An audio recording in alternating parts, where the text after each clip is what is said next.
Hello and welcome to Cool Climate Wine Stories, the official podcast of the Cool Climate Wine Summit. My name is Jan Eggers. I am not only your host, but also the head of organization of the Cool Climate Wine Summit, which takes place next time on January 19 and 20, 2025 in Copenhagen, Denmark.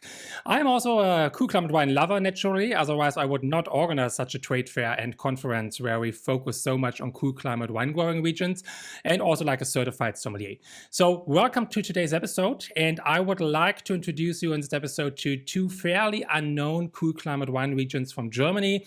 Germany in general is often regarded as a cool climate wine country, but naturally with global warming affecting it a tiny bit, there might be some shifts towards the north, and so it becomes even more interesting that we focus a tiny bit more on the most northern wine growing regions. And I would like to invite you to join me on a small trip I had a couple of months ago, where I went to the wine growing regions of Saxony and Saale-Unstrut. So those two wine regions are the only two out of the 13 wine growing regions in Germany that you can find in the east of Germany on the territory of the former GDR. And they are fairly small regions. Saale-Unstrut, 800 hectares, is the fifth smallest wine growing region in Germany. Saxony with 500 hectares, the third smallest wine growing region. So together they maybe account for 1.5% only of the total German area under wines. So we have been there a couple of months ago on a small road trip and visited 4 producers that I would also like to introduce to you today, talk about who they are, what their philosophy is. We will also, on the road, taste a little bit of wine from them. And those are 4 VDP producers, 2 from each region. In Saxony, we met first and foremost Schloss Proschwitz, which might be a name to some of you. Large VDP producer, 70 hectares, and member of the VDP since 1996. And afterwards, we went to a fairly small VDP producer, fairly recent add to the club, Martin Schwarz, just joined the VDP in 2022. And afterwards, when we went to Saale-Unstrut, we started at VDP producer Bernard Pawis, a little bit the same like Schloss Proschwitz, long-standing member since 1991, to then end our journey with another producer, Böhme Töchter, who, like Martin Schwarz in Saxony, just joined the club very recently in 2022. I would say very interesting journey, especially when you're not familiar with wines from Saxony and Saale-Unstrut. I mean, being so small and being also like a little bit the underdogs even in Germany, it's maybe not a surprise that you never had something from these regions in the glass, because they are not like so well represented on the export markets. We try to change that also like a little bit with the Cool Climate Wine Summit, because all 4 producers actually will join us at the summit as exhibitioners and also will be featured in a separate masterclass during our wine conference in January, led by Master of Wine Romana Eschensberger. So yeah, I want to urge you to try something from those producers. Join me on this like little trip I had a couple of months ago, and lean back with a glass of wine. Thank you so much for tuning in. Thank you so much for following. It's a big support for us, and let's go to it. So where do we start? We start maybe by telling how I came to this trip. I mean, I have a big fascination for the wines from Saxony and Saale-Unstrut for quite a while, I must admit. I'm a cool climate wine geek. I love high acidity levels. I like lean and mineral styled wines. I love white wines. I like sparkling wines especially. So naturally, cool climate wine growing regions is a little bit like what is in my wine DNA. And I think a further connotation why I made this trip and also like worked so hard on getting those producers on board for the Cool Climate Wine Summit is simply my family relations to Eastern Germany at the end of the day. You can hear clearly I'm German, born in 1990 in Berlin.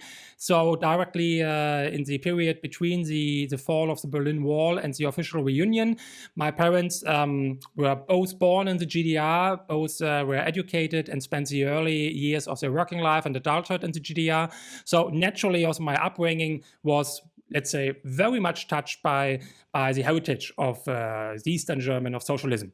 And naturally, my parents, for example, they know many producers from Eastern Germany. They not only Rotkäppchen, I mean, Rotkäppchen naturally is the one that many have heard about. It's a massive Sekt producer from Eastern Germany, has been big export product in the GDR, but also like, let's say, the maybe producers that are more known like in Germany itself. For example, Schloss Wackerbad is one that my parents know very well, have been there many times, tried their wines and so on and so forth. But then I said basically like, okay, I'm going on this trip. Why don't we meet in Berlin and you join me? And this is exactly what we did. It was the first time that my parents actually like joined me on a wine trip, which kind of fun thing. So I met with them in Berlin, and we drove down to Saxony and Saale-Unstrut. And the whole idea, of course, I mean, I'm totally honest with you. I was looking a tiny bit for a designated driver. So my whole idea was also like to organize a trip for them.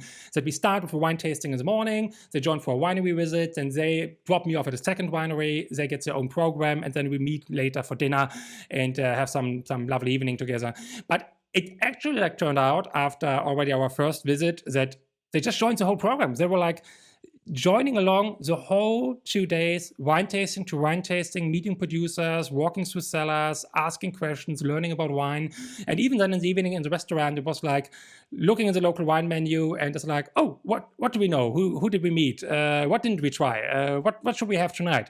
So it was super exciting to share this, so to say, with my parents, and also felt a little bit like, so to say, rewarding when my mother, after like the 2 days, looked at me and was like, it looks always so fun on Instagram. It looks always so much like drinking wine all the time and nice vineyards and meeting people. But now I realize, having been there with you for 2 days, wow, this is damn hard work. And yeah, it is hard work. Everybody in the industry knows that, but also it's a work, as you all know, that we highly enjoy. Yeah, so that was basically like how we started the trip. And let me, maybe before we directly jump into it and talk about the first of the producers we met there, maybe give you like a little bit of like a historic context about those wine growing regions. And now they are about 150 kilometers apart from each other, like Saxony totally in the east towards the Czech border, and then 150 kilometers west we have Saale-Unstrut. So maybe a bit difficult to throw them totally together, especially because there were many different kingdoms back then, like going back and forth. Germany was split in a lot of like small little kingdoms in the Middle Ages. So both regions have a long-standing winemaking history, definitely more than 1,000 years. Some when I think Saale-Unstrut was first mentioned something like 988. Saxony was first mentioned 1161. So there's definitely like a long-standing history for wine cultivation. But let's maybe not focus so much on that. Interesting part here is that they had like, from a let's say longer standing historic perspective, they really were massive regions. As a Saxony, I said today 500 hectares approximately. Saxony in the 17th, 18th century has been 10 times its size today. It was between 5,000 and 6,000 hectares allegedly. So there is a massive decline that we have seen over the last 300 years in wine growing area in those regions. And I mean, the first reason for that, first and foremost, is of course phylloxera. In the 1880s, you know the story, probably in the 1880s, the wine laws, phylloxera hit Saxony, and afterwards the area under wine just was in free fall, free decline. And what happened then in the beginning of the 20th century is then the other like very typical story of wine cultivation in Europe. This is like 2 world wars, and this of course especially affected Germany, being like an aggressor party in both wars basically. So when we come to 1945, when World War II ended and Germany was defeated, actually so many vineyards were simply abandoned, were not cultivated. And then we come to this like after war period where basically the government was very much focusing on rebuilding, restructuring. Economically it was difficult, but it was also like, of course, a priority for the government to feed their people. So wine has not been a priority, leading further to what was maybe left of like wine cultivation after World War II. So wines were whipped out to plant wheat and potatoes because that fed the people and not wine, right? So that is basically until like, let's say 1950s, the story of those regions. So free decline, but also like an appreciation of their quality wines.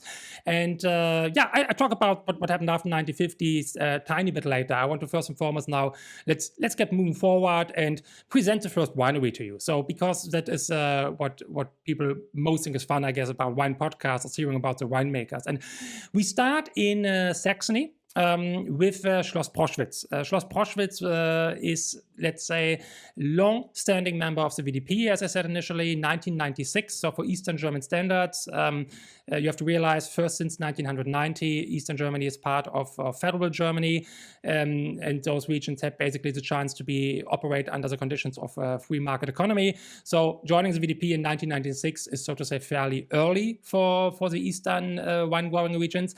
And Schloss Proschwitz today, with about 70 hectares, located in the city of Meißen, nicely on a hill, it's a fascinating place to be there. We were welcomed by Björn Probst, the managing director of the estate, who took a lot of time together with the winemaker Alex to show us around, show us the castle, which in itself has an amazing, interesting history. It's owned by Prince Zulippe, and Prince Zulippe, if I remember totally correctly from the text, is that he basically the castle was confiscated by the Nazis in World War II, and then because Meißen, of course, was in Eastern Germany and it fell into socialism, it was basically not possible to get the stuff back and claim the stuff back. So the Lipp family was basically for a very, very long time a prince or like an aristocratic family without a castle, and they couldn't get a hand on their own castle.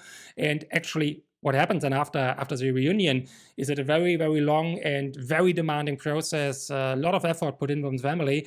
Prince Zulippe actually bought the castle back. So the prince bought back his own castle. And I mean, that is a kind of dedication and ambition where I really say, wow, it's amazing. And they cultivated this whole place today with the 70 hectares, grew steadily to the size to a beautiful, I would say, wine experience place. So we joined there on their day, the Tag des offenen Weinguts, which basically is a kind of, when you translate to English, it's the day of the open winery.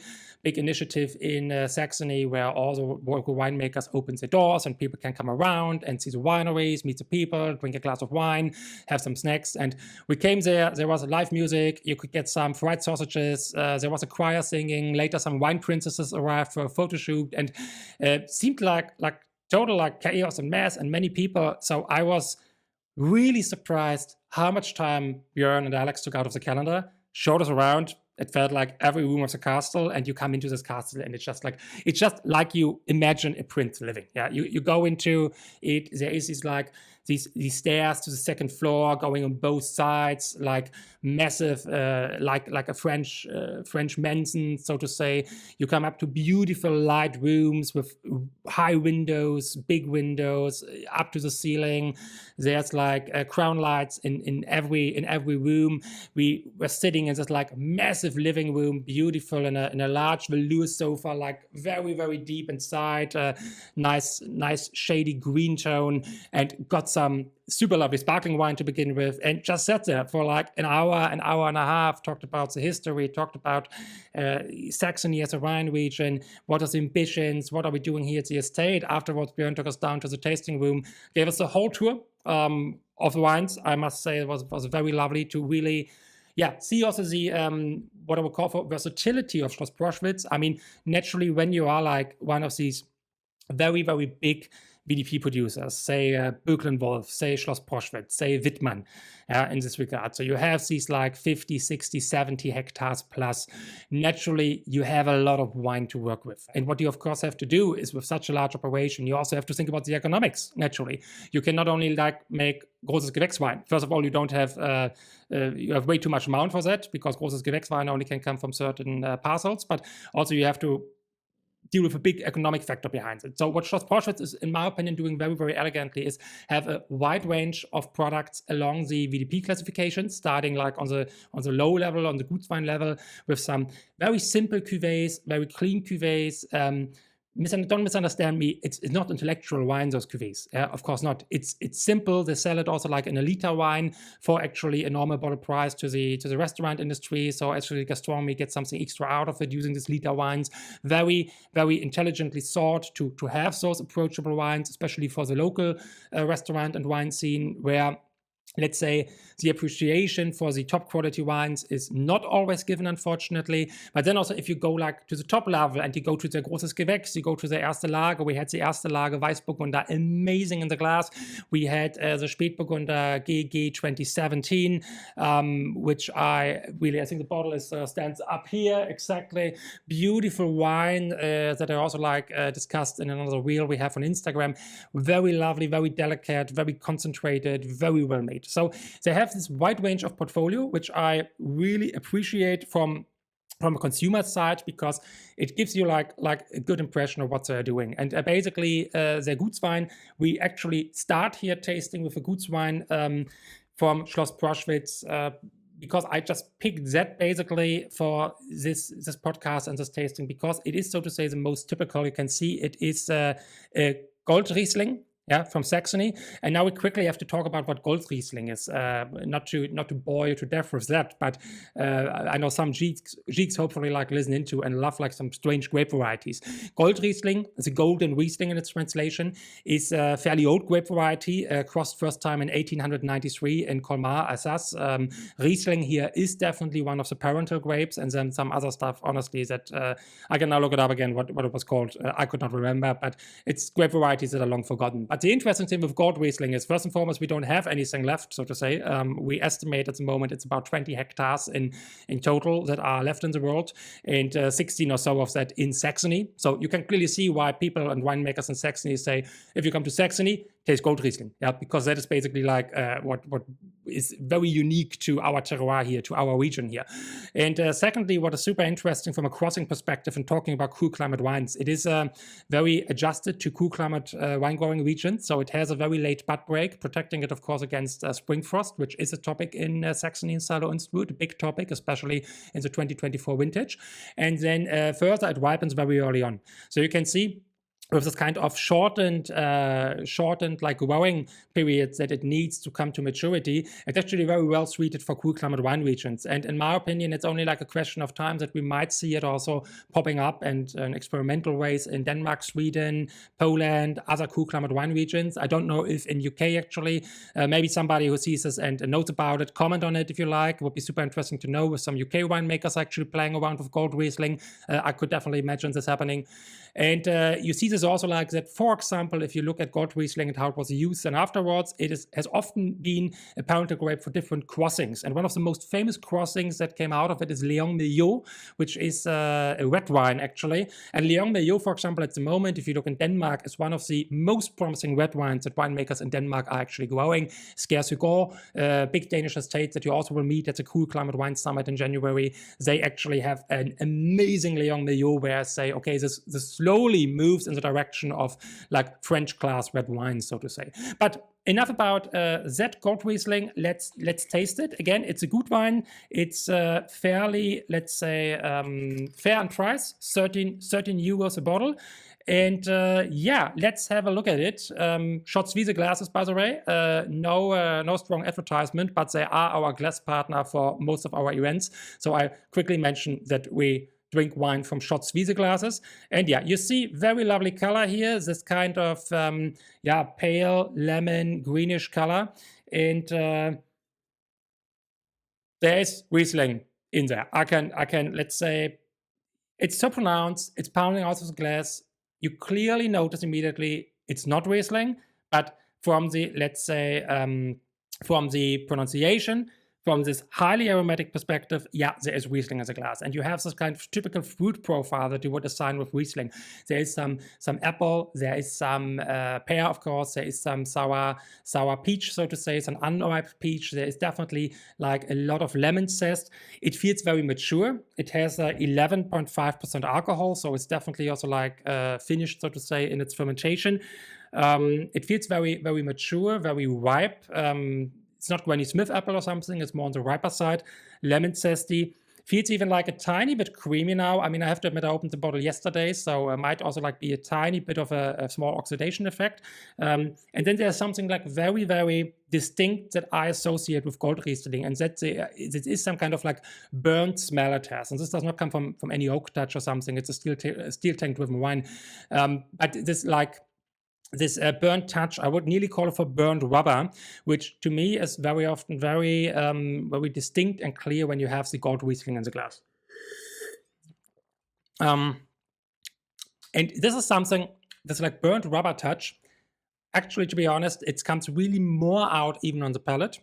So it feels kind of smoky, now even more ripe, lemon zesty, peachy. And what is very, very, let's say clear, it is a high acidity wine. Yeah, so there's no doubt here that we have a white wine from a cool climate wine growing region. The acidity really touches your tongue on the front, really beautiful, mouthwater is running. So high acidity, definitely. Lingers around, nice, simple structured body, refreshing character, 11.5% alcohol, very well integrated, solid aftertaste, stays there. Again, we have to see the wine for what it is. It's a Gutswein, 13 euro. a bottle. So of course we would not expect like the quality of a GG. Again, for a fairly strange grape variety, for a Gutswein, a really, really good wine. They're very lovely. Could be amazing in a restaurant setting, I have to admit, because again, it's a grape variety nobody knows. And usually when you put grape varieties that nobody knows on the wine menu, people are fairly happy about it to try it, especially when they get a sip and get something like this in the glass. So this is Schloss Proschwitz, the first wine we tasted today. Prinz zur Lippe, Goldriesling 2023, VDP Gutswein, €13 a bottle. Very, very beautiful.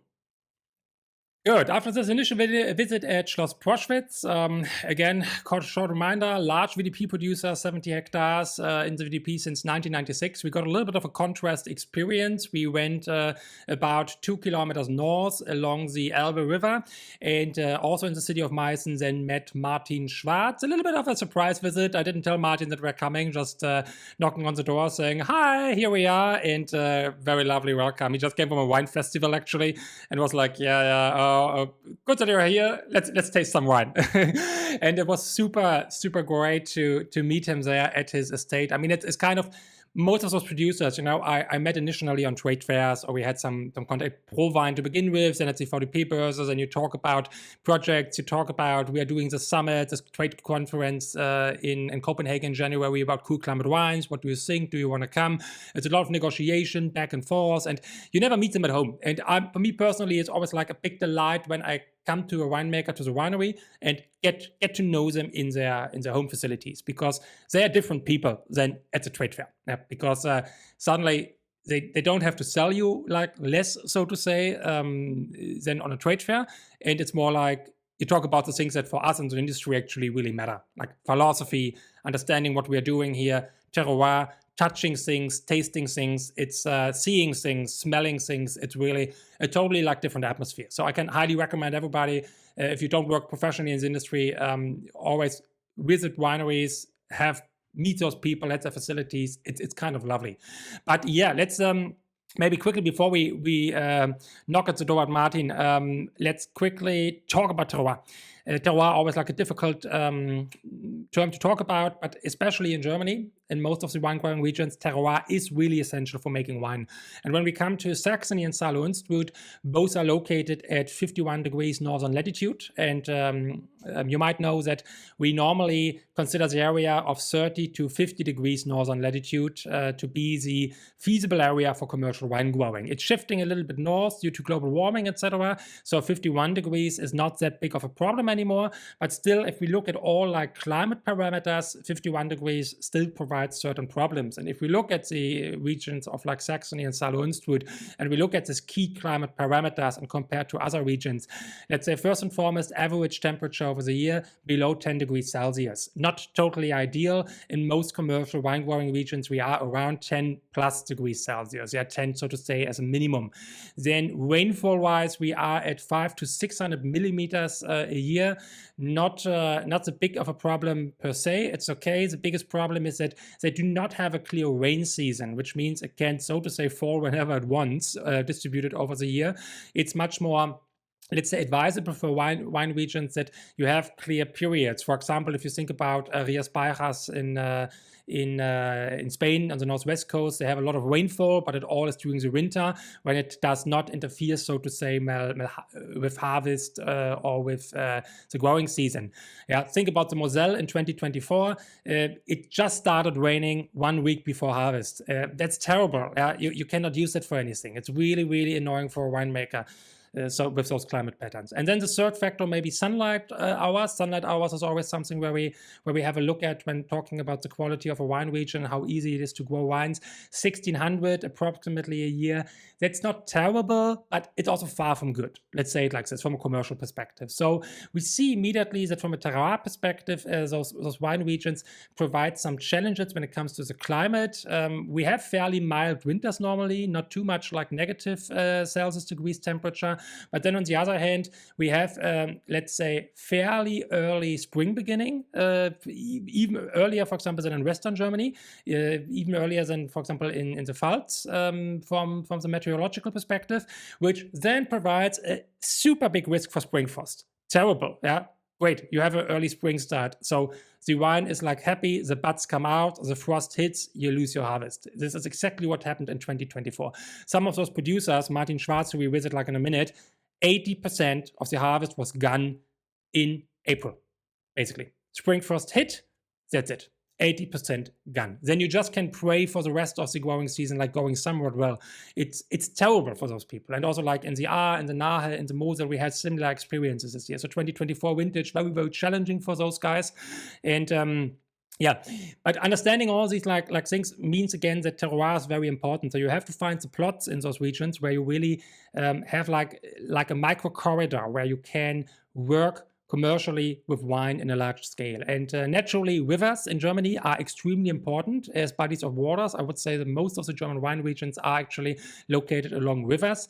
The Rhine River, of course, that is plays a massive importance in all the Western German wine regions and all its side arms, is the largest, longest river in Germany. Then we have the Danube, and the Elbe actually is the third longest river in Germany. So it starts the Elbe River in Czech Republic and then goes through Saxony, Dresden, through the wine region of Saxony, then basically like hits Saale-Unstrut in the north. Saale and Unstrut are both rivers. The Unstrut on the left side of Saale-Unstrut goes into the Saale, and then the Saale goes into the Elbe. Yeah, so this river network is very much important, and then goes its way on towards Hamburg, towards the North Sea. So this river network is super important for like creating like what we call for warm islands in those very harsh climates. And another thing, of course, then when we have rivers, like you know it from the Ahr Valley, you know it from the Moselle, slopes. Using the north slopes of the rivers, the ones that are southwards facing, planting vines and vineyards there to benefit from the sunlight reflection. So the sun is reflecting on the river and then onto these slopes, and this basically helps to ripen grapes, of course, in these very, very harsh climates. In the Saale-Unstrut and Saxony regions, we have more terraces. That is what they imported from Württemberg a couple of centuries ago. We do not have these like very, very steep slopes like we have in Ahr and Moselle. Everything is a little bit like flatter, but therefore terraces are really the way of choice, because thereby you can help, so to say, to increase the steeping factor. And this basically like sums a tiny bit up how the terroir is in those two regions. Now we are in Saxony. Here we want to talk about something very specific, and that is granite. If you compare to Saale-Unstrut, and Saale-Unstrut, the soil is a little bit more like dominated of Buntsandstein and primarily, and in Saxony we have then the granite, so to say. And granite is, especially in the city of Meißen, where Proschwitz and Martin Schwarz are located. Yeah, and this basically defines a tiny bit what kind of wine styles we should expect here. Granite really has the effect of that the wines are getting very acidity driven, very, very mineral, very sharp, very nice in its profile, very, very stringent. And it's kind of interesting to see here the terroir again interacting also with the region. I'm a big fan of thinking terroir not only in terms of the wine and what is in the glass, but also thinking terroir, for example, in terms of local traditions, architecture, etc. You see that in the Moselle a lot. So if you are in the Moselle valleys, you can clearly see if a specific Moselle valley and the vineyards around is dominated, for example, by red or by blue slate, because you see it in the building structure. Where you have red slate, you have red slate in the buildings. Where you have blue slate, you have blue slate in the building structure, or bridges and so on and so forth. And you see the same thing at Martin Schwarz. You come into his winery. It's a building from the 18th century, which he, after very long struggle, so to say, finally found and could purchase around the Friedberg mountain, where Friedstein, which is beautiful wine, is coming from, that we're tasting in a second. And so Martin basically like showed us the winery and showed us his vinothek, and there you could see basically like a contrast of stones in the wall. So very massive stones that were like defining this like tasting room, and some of them were bleach white and some of them were like this red granite. And then we asked him into why it's so different here. And the reason is basically that the sandstone is coming from the Elbsandsteingebirge, which is a mountain chain by the German-Czech border. And this is basically like a massive sandstone mine that was used over centuries. So if you are in Berlin and you see the gate of Brandenburg and you go along the high street unter den Linden and you see all these like bleach beach white buildings. This is all sandstone from the Elbsandsteingebirge. So naturally, this was in very high demand. Sometimes there was not enough available for the local people to build the houses. So what did they do? They digged in their own backyard. They found this red granite and used that partly to build the houses. So therefore, Martin's tasting room is a little bit like a patchwork. Some stones are white, some stones are red, and really tell a little bit the story how local terroir is not only affecting the wines. Can really recommend his Riesling Roter Granit, which is really showcasing this like characteristics of granite in a Riesling, but also like really shows how local terroir affects architecture. So Martin Schwarz is what we call for a Quereinsteiger. He is member of the VDP now since 2022, so a fairly recent member, 6 hectares about of winemaking at the moment. His Friedberg is the Friedstein. I at some point of time gets this, that it's Friedstein and not Friedberg, is his, let's say, biggest wine site that he has now, where in the future the große Gewächsweine, the GGs are coming from.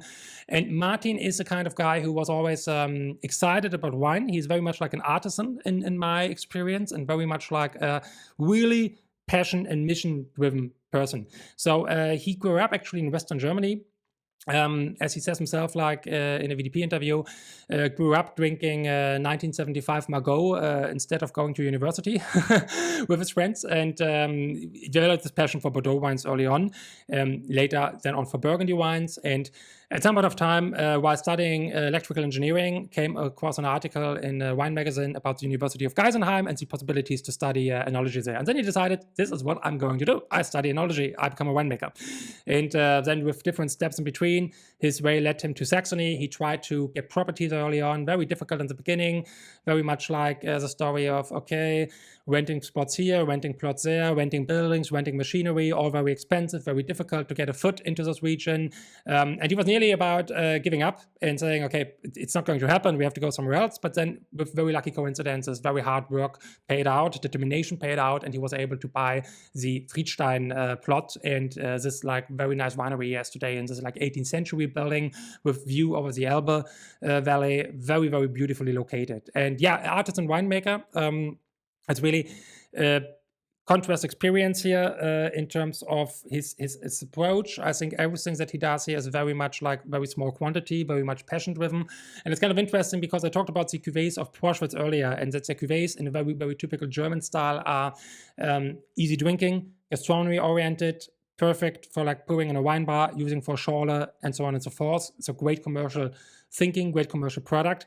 When you look then at Martin's cuvées, totally different story, because his cuvées basically show a kind of historic piece of his winery, because he started with all those like plots of lands to the left and the right and lots of different grape varieties. And naturally then, because sometimes you didn't have the quantity of this, you didn't have the quantity of this to make single varietal wines, you started blending. And so blending has always been like very important part of his identity. And I think also like with this like big passion for Bordeaux wines he developed early on, blending has always been something that he really went up into. But also like what he's extremely passionate about is his red wines.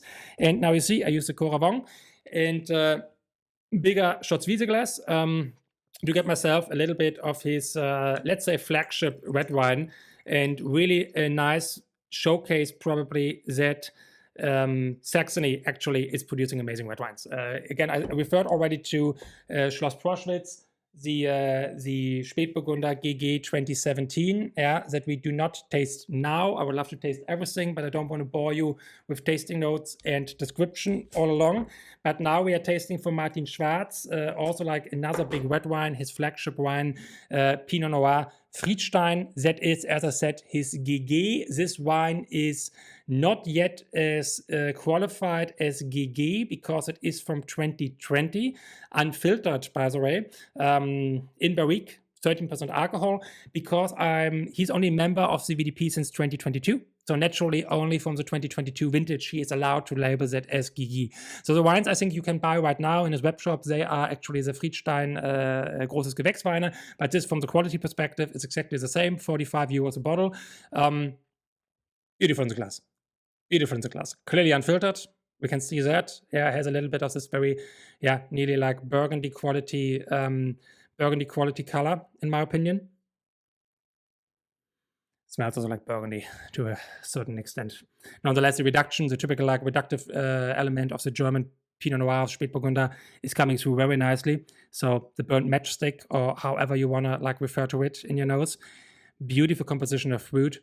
Have a lot of dried cranberry. Have some hints of dried strawberry here. Nice, distinct, subtle cherry note. Not like an extreme cherry or something, but the cherry is very subtle, very nicely integrated. Oak, the barrique, comes out nicely. So hint of cedar, hint of like very light sweet tobacco, but nothing overwhelming. Maybe like a little bit of coconut flakes or something like that, but really, really subtle, really decent touch here. It's a young wine. You feel it immediately. Co-oriented freshly. Did not see any oxygen for quite a while, so definitely needs probably like a minute to open up. But I think like how it starts with the complexity and the depth already in the glass really shows, yeah, he has a lot of potential in that glass. Beautiful structure. Beautiful structure. Oh my God, yeah. That's so smooth and velvety. It's so soft and silky. It's really beautiful. Acidity is good. Really, really, really standing acidity. Structure-wise, really tells the story of the region, of the terroir. It just lingers around here. It just like keeps hanging. Nothing disappears there. There's nothing coming like structural elements. It's really the fruit is hanging there. The dried strawberry is hanging there. The cherry is hanging there. Like milk chocolate is hanging there. It's simply beautiful in the aftertaste. So, whoa, I must say for 45 euros a bottle, it's a little bit like the same story I had also like with the GG 2017 from Proschwitz.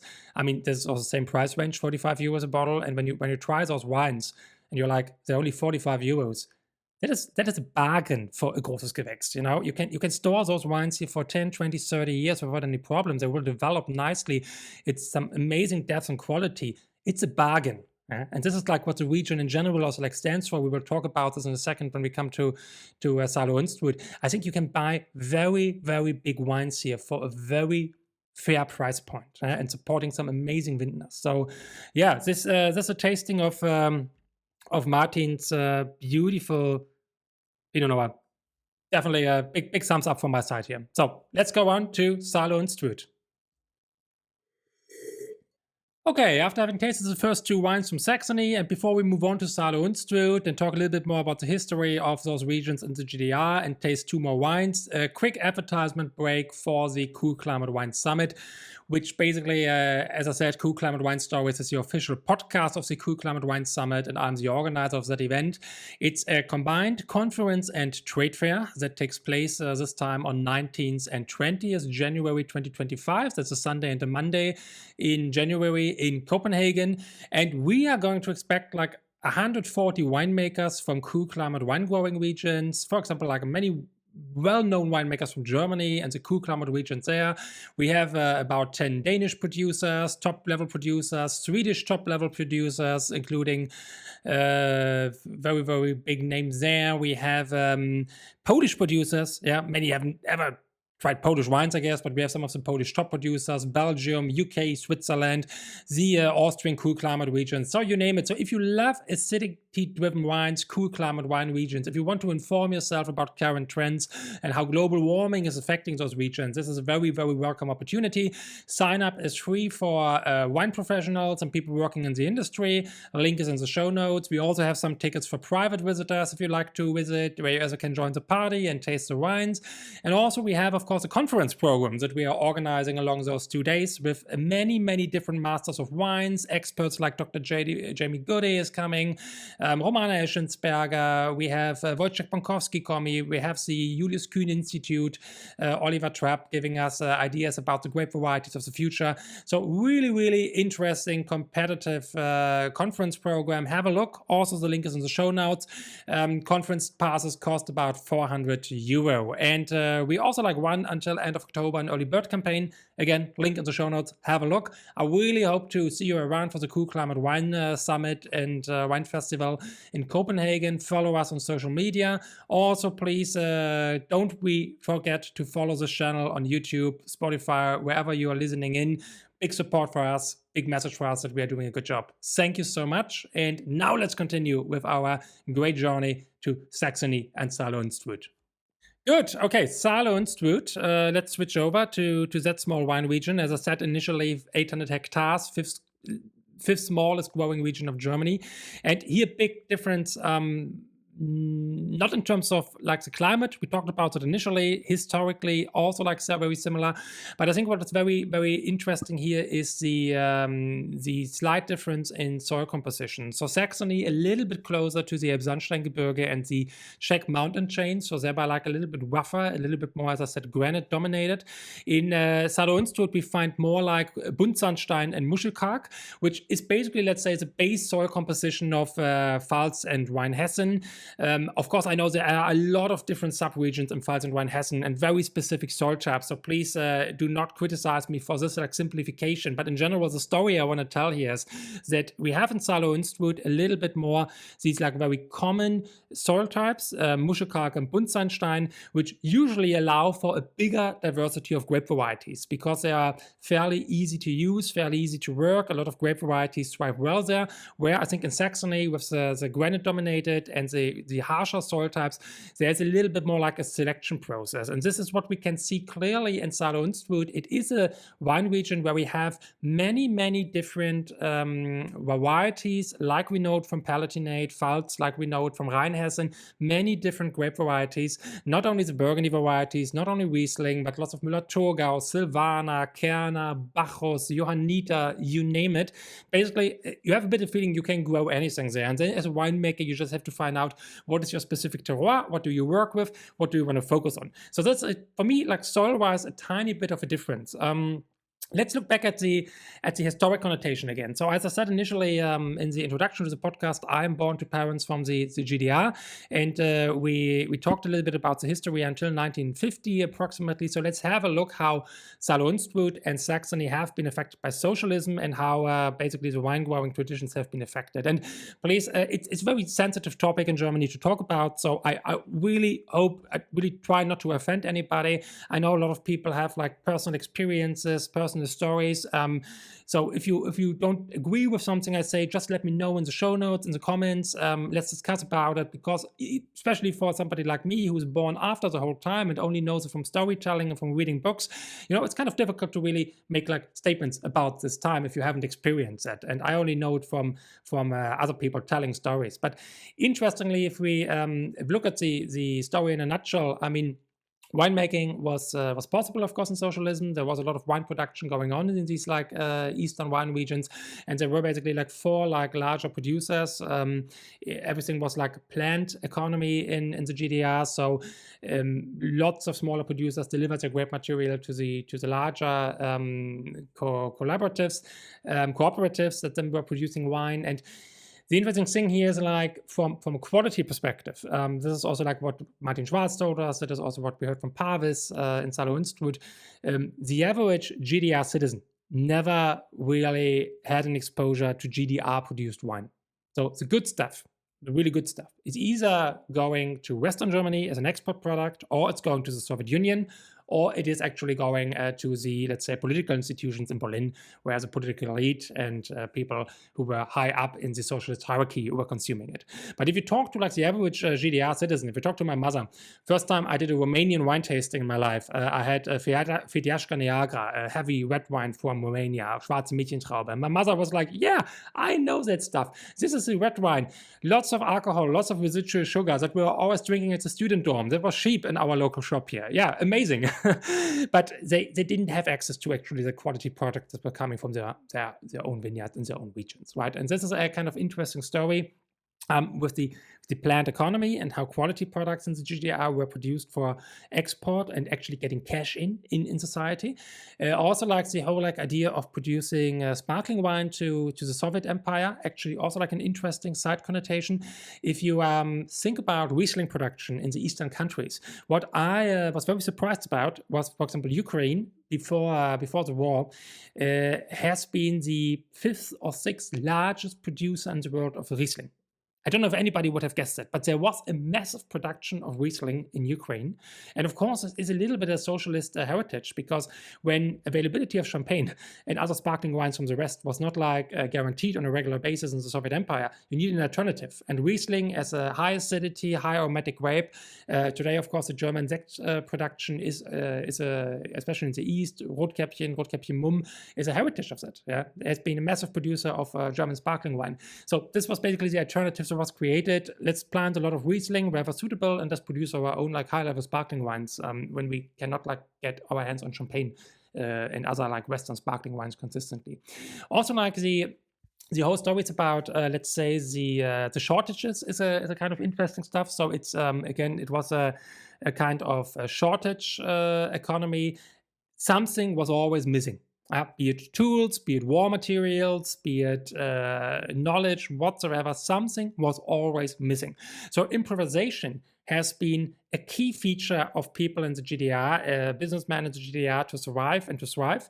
And very interesting like stories that I read on another podcast about the history here on another like web page that I will link also in the show notes, is that at some point of time there was a problem getting rust-free stainless steel tanks. Yeah, and making wine in stainless steel tanks that are not rust-free, very bad idea. Let's say it like this. And so what did they do? They helped themselves. In Jena, which is the city in eastern Germany. Today, it's actually known for Zeiss glass optics, which is basically one of the leading international microscope producers. So there you can see that the GDR really had its like islands where they had like absolutely top technology. And these glass producers in Jena actually helped the local winemakers out. So they took basically amphora or cement vessels and they made a glass linen inside to basically separate the wine from the amphora. So it is not oxidizing, it's not like affected by the amphora, by the clay, and basically created a glass balloon inside with the glass technology from Jena. Today, of course, we have very many people use glass jars and so on and so forth to ferment their wines. But this is basically like some kinds of like improvisation techniques where they use the knowledge and the know-how and the specialty expertise they had partially in the GDR to solve those problems, right? So yeah, super interesting stories. And wherever you meet the winemakers there, whoever we met had some of those stories to tell us about socialism and the GDR heritage and how it was working and how you helped yourself and so on and so forth. And this is also like something I honestly think you don't have to be afraid to ask them into, because it's a long part of the estate's history often, and people talk about it freely. Yeah, it's not like sensitive topics that we always make it. Of course, you should not be judgmental. You should be like open and ask questions and ask them to share the stories, because they love to do that. Good, but let's go on to Saale-Unstrut. First producer we meet there is, again, I talked about the very specific difference in soil composition. Otherwise, terroir-wise, same story. The rivers Saale and Unstrut. Unstrut to the left, Saale to the right. Unstrut leads into the Saale. Saale leads into the Elbe and to the North Sea. Creates this like micro-island where we have a warm corridor. Terraces, again, slopes, southwards orientation, very, very important. Big variety of grape varieties that they're planting there. First producer we meet, Bernard Pawis, has been let's say, very, very inspirational visit for me. Wow. I was welcomed by Bernard Pawis. We came along the vineyards, up a dirt road, a lot of cobblestones, come to this old monastery, massive monastery sitting on a hill. Really nice courtyard where people sit in. It was very warm, 30 degrees Celsius, sun was shining, people were eating, people were drinking wine, park the car, sit down, have a Flammkuchen, have a glass of, I got a Cabernet Blanc actually, really lovely Cabernet Blanc he's doing, Pawis, I'm a big Pawis fan, no secret about that, really, really nice, and waited for him to come. Bernard Pawis was there, rockstar. Absolute rockstar. I mean, look at pictures of him. He is a rockstar. And he is this kind of character, you would say, and a living legend in the region, definitely. But also this whole attitude he has. I mean, he's not 20 anymore. He cannot hide that. but the energy he is coming along with is the one of somebody in his 20s. I had a hard time following up his walking pace. He was giving us a whole tour of the estate, always around. We see everything, the tasting room. We see the 90-meter deep well fountain he has under his event room, telling us about what he rebuilt with his own hand. Yeah, in over some decades with the family, rebuilding this monastery, having a tasting room today, having an event center, doing high quality tastings in specific tasting rooms with a piano standing in the middle, 5 guest rooms, having built a very nice platform to overlook the whole valley. It's, let's say, Napa Valley inspired, I would nearly say, with just like centuries of history. But you feel a little bit like you come there and you think somebody really thought wine as an experience economy. I mean, Schloss Proschwitz, I said, did this too, but at Pawis, you really see that everything that he created there is fitting into this experience economy. And what I really enjoyed about it is also like how he is not pretentious about anything. Yeah, it's very down to earth, it's very easygoing, it's very much this hands-on experience. And yeah, we created here our own destiny, so to say, because when we came after 1990, there was nothing. There was just opportunities, and somebody had to take the opportunities. And people were not always happy about somebody here creating something big, but I'm just doing it, and I have this vision. And you have the feeling, despite Christian Pawis, the son is like slowly, of course, taking over the estate, and probably also very soon will make a significant more impact on the wine style of the estate and so on. But you really feel that Bernhard Pawis is long away, far away from being finished.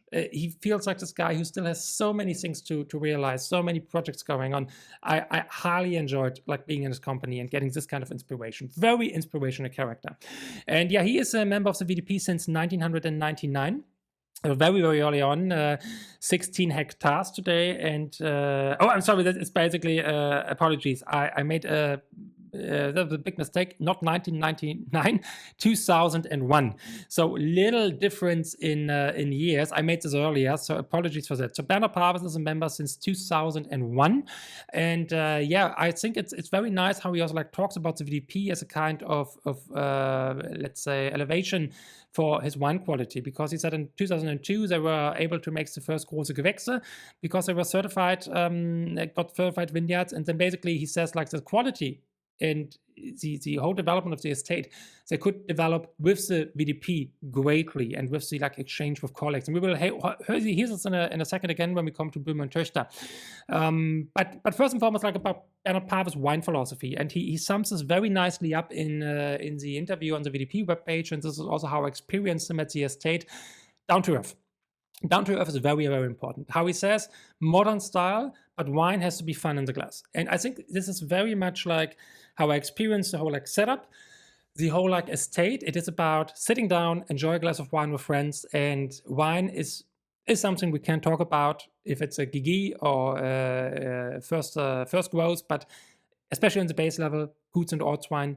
Let's just drink wine. Let's have fun. Let's enjoy ourselves and don't be too complicated. And this is also like why I chose actually like a wine that, in my opinion, is very characteristic for this estate. It's this Gutswein, Bacchus. Yeah, and Bacchus, of course, like a very German grape variety, very typical German grape variety. If I'm not totally mistaken, cross of Scheurebe and Müller-Thurgau. And yeah, again, I said big variety of grape varieties in Saale-Unstrut. Bacchus plays definitely a role. Böhme Töchter, where we come later to, also has a Bacchus Feinherb, which is really nice wine. And this is a bottle for €8, if I'm not totally mistaken. So price-wise, yeah, we are really, even on a VDP scale, really on the lower end for a Gutswein. And this totally, for me, sums up the philosophy of Bernhard Pawis. Let's make affordable wine for the people in a high quality. He is very much still like, I think, relating to people in this area, people being around in Saale-Unstrut. Yeah, it's not Berlin, it's not Frankfurt, it is Saale-Unstrut, it is Eastern Germany. It's economically maybe a tiny bit behind. I know this is a bold statement, but it's simply how it is. If you look on the economic and demographic factors, it's how it is. So they are not willing to spend like 40, 50, 60 euro all the time on a bottle of wine. No, they want something approachable, something relatable. So Bacchus in the glass, Bernhard Pawis, fruity. It's just fruity. Again, cold climate region, you do not realize it in the glass. You have some, let's say, you have some lemon edginess, so to say, that clearly says, okay, probably high acidic wine, fresh, really fresh. Has clear Scheurebe elements. I mean, the Scheurebe comes really out nicely, highly aromatic, not being tropical as Scheurebe can be, but it's more like this yellow apple, yellow pear, maybe a hint of very ripe peach, actually, mountain peach, so to say, lemon zest. Has a fresh characteristic. I had this also like with Pawis, GG Riesling, Freyburger Edelacker.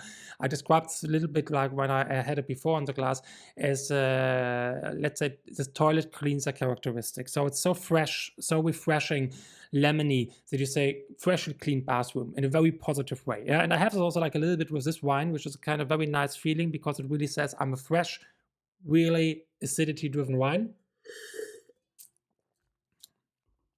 It's lovely on the palate. It's just mouth-filling, it's fruity, it's warm, it's peachy, dry, it has 12% alcohol, yeah, makes it like a nice, easygoing, approachable wine, very well made, lingers around, the peach is there, not overwhelming, not too complex, not too much to relate to, just beautiful craftsmanship, simple craftsmanship, focusing on the essential like elements of Bacchus, focusing on bringing like a steel tank driven wine for a fair price point that is very well made to the consumer's glass. Again, thinking about the restaurant industry. This is a no-brainer. Put such a Bacchus on your wine menu, yeah, and people are, what is a Bacchus? Yeah, this is a Bacchus. Taste it. Yeah, bring me a bottle. Great, it's amazing. It's exactly what I was in the mood for. Yeah, it's nothing where I have to overthink it and overanalyze it. Has the depth in the body to be like, also like I think like a good wine for tapas and just for like simple starters on the plate. So yeah, for that price point, really good example. I think it sums really up nicely the whole philosophy that I experienced at Bernhard Pawis Estate. I can definitely recommend you checking this out a little bit and dealing a tiny bit with that. And it's also like very interesting to see what Christian Pawis is doing out of the estate in the future, because on the one hand, big heritage, 16 hectares, established like wine experiences, economically very stable estate in my opinion. There's a lot of like cash flow streams going on. I think he has some great opportunities there to develop that further, find his own wine style in the future, and then like, yeah, let's see what the future brings, how he redefines like this idea of terroir in Saale-Unstrut. I'm super excited to follow their journey, so to say. Cheers on that. And let's move on to the last of the 4 VDP producers we are meeting. Let's move on to Böhme and Töchter. Okay, then last stop of our journey, Böhme and Töchter. You can see it became a fairly long episode, only with like 4 producers, but really shows actually like how our small like weekend travel to Saxony Saale-Unstrut has been. I mean, full of impressions, full of experience, full of meeting great people, great tasting experiences. And yeah, I want to say that Böhme and Töchter, I don't know, like for some reason, I must really say that from the start, when I met this estate for the first time, they have some kind of like special connotation for me. And this might simply be like that the Böhme and Töchter, I really like this name play of heritage, you know, and sometimes it's like showing in the name of an estate, like the generational like transition is something that I highly appreciate, because it really shows what winemaking is all about. It is about like history, it is about learning, it's about transition from generation, every generation finding their new style. And this is kind of pretty what I think like Böhme and Töchter really stands for me. So we were welcomed by Sandro Berg. He's actually not part of the family, not directly from a genetic line at least. He is married to Marika Berg, and Marika Berg is one of the Töchter, daughters of Böhme, so to say. Yeah, so Marika Berg's family side established the estate. It's now in third generation, driven by Marika and Sandro. Sandro and Marika both from the area, from the area of Lage in Saale-Unstrut. And yeah, Sandro welcomed us on this day, on a beautiful summer day. Took a lot of time out of his calendar. I mean, it's a small estate, 7 hectares. They are busy people. They were heavily hit by spring frost, really a catastrophe. You know, it's really tough for them this year, especially I think to to look forward and say we have to accept nature as it is, but it really hit us. Also not only like from the volume, but economically is a catastrophe for such a small estate. If you have a high quality approach and you lose 80% of your harvest already so early on, it's devastating. And we come to that in a second, but maybe first and foremost, you're welcome to this beautiful estate. It feels a little bit like in the middle of nowhere. And this is a kind of very interesting contrast again between Böhme Töchter and, for example, Bernard Pawis. Pawis, you come to this monastery, it's a kind of like experience economy. You come to Böhme Töchter, you're somewhere in a small little like side dirt road in a village. Nobody ever comes there. Sorry, it's a tasting room. But if you do not know those guys, I think it's very unlikely that you just come there by coincidence. It's not like in the Pfalz, where you are following the German wine road in the Pfalz and there are estates to the left and the right popping up and you just don't know where to start. Here it's really, you have to know that they are there. It's a beautiful little like backyard, wines everywhere, really lovely old buildings. They do a lot of heartful renovations there, combining modernity with the tradition of the estate, with the old heritage of those buildings, really thinking like circular in terms of their energy consumption. How can we make everything like as sustainable and as like cost effective as possible, so to say. Sandro showed us a lot of like the thinking how to connect the rooms of the winery, the limited space they have, but make it like really, really efficient from a sustainability perspective. And you have to know they are there. And this is exactly the whole approach that I would like sum up with this estate. You have to know who they are. They stand for, in my opinion, uncommitted quality. I would honestly say 4 different characters that we met on this trip. If you look at Böhme Töchter, you could be a little bit bold and say they're the most radical ones in a regard that they don't really care about, let's say, the commercial aspect in that regard, that they say, our wines are expensive. We really go all the way. Our wines come at a certain price tag, and we know that. They are not for everybody. They're not for everybody in this region. We want to go to Berlin, Frankfurt, New York, wherever the star gastronomy appreciates our wines. And this is not what Sandro said. This is what I interpreted basically from the whole like attitude the estate has and the whole like approach to making wine. And they have also like a very good baseline, but even the baseline is fairly expensive if we compare it, for example, to Pawis baseline. And this is like a really big difference. I think I also like talked to Sandro a lot about what about the wine festivals in the area? What about the Naumburg Wine Festival and so on and so forth? And I think like most of the Saale-Unstrut producers go there, but they are like a little bit like, yeah, maybe we go there. Yeah, also like our parental generation, they had wine festivals here on our facilities, but no, that's not our style. It's a lot of work. It's not really necessarily what we need. We go rather out on to cities. We rather go out and present our wines. We go rather out to winemakers' dinners, to trade fairs, etc. So they have really this like outwards thinking approach and saying, okay, we have to show the unique terroir that we have there. We have to show the really high quality of especially Burgundy varieties that we can produce there, the Weißburgunder, the Spätburgunder, etc. And show it to the world and present it to the world. And I have a very, very high level of respect for this like very clear-cut attitude, because damn, they do not make it easy for themselves. 40,000 bottles production, fairly small estate, very high cost in producing, very high cost in running the estate, and then you are hit by frost and you have all these obstacles of nature against you, etc. And you have to find your place in the market as a fairly unknown region, Saale-Unstrut.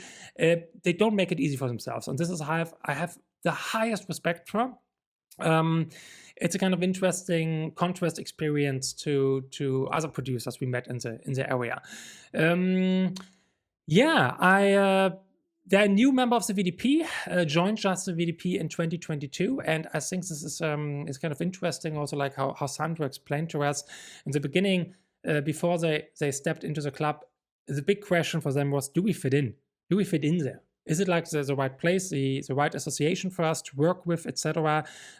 How do they look up on us. I mean, if you look at this, like VDP, 200 members, what is it? 194 of them in West Germany, 6 of them in the former east of Germany. So you see immediately like this kind of disbalance. Of course, this represents a little bit like that. Again, we only have 1.5 hectares percent of the growing area in Eastern Germany. Yeah, but I understand the question. Do we fit into this like very old Western German organization? And Sandro immediately said like, yeah, as soon as we remember, all concerns were gone.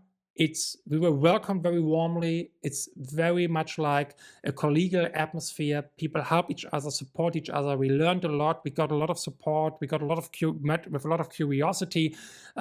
So it's really like a nice sign to hear that for them also like, and I think also like for the other VDP producers we talked about, this step joining the VDP really helped them to find their place in the region, find their place in the world, find their signature, find their quality approach, and do something, again, generational thinking, totally different than their parents were doing. That brings the estate in a totally different direction. And I find it kind of interesting that Sandro and Marika, if I'm correctly informed, they met at Geisenheim during the study years, and as they call it, the Wanderjahre, so these like traveling years that you have like a winemaker, you see different estates, you see different regions, you meet different people.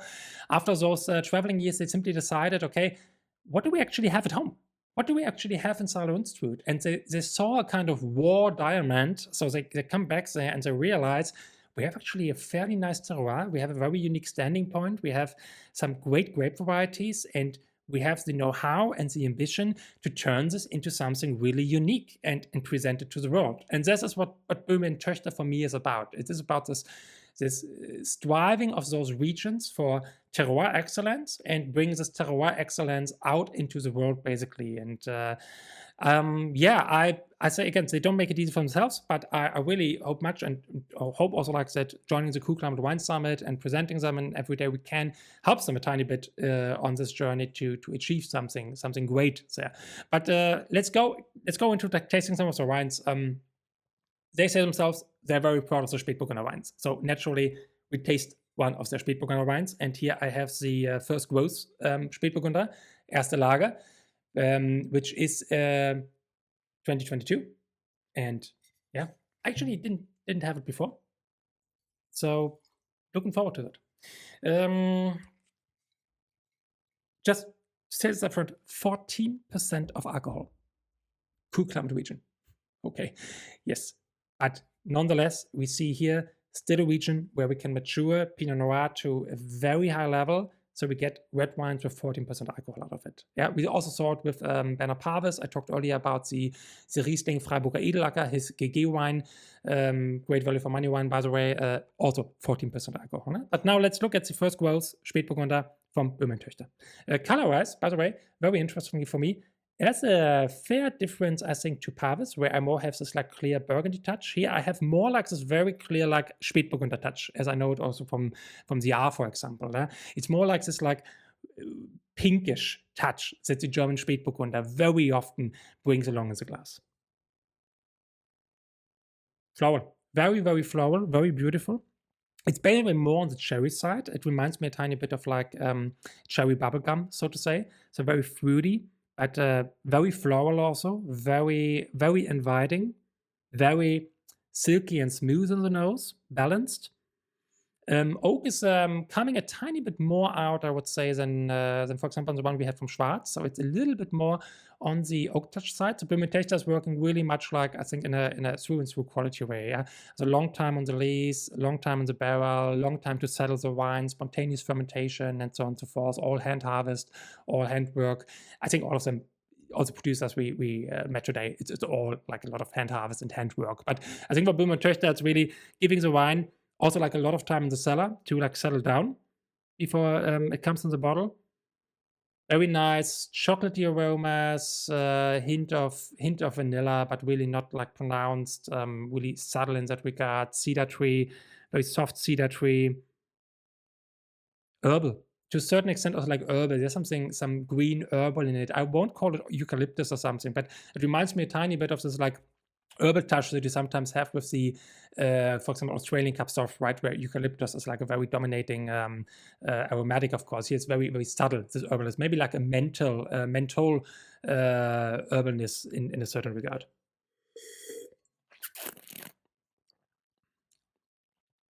Ooh, that's power.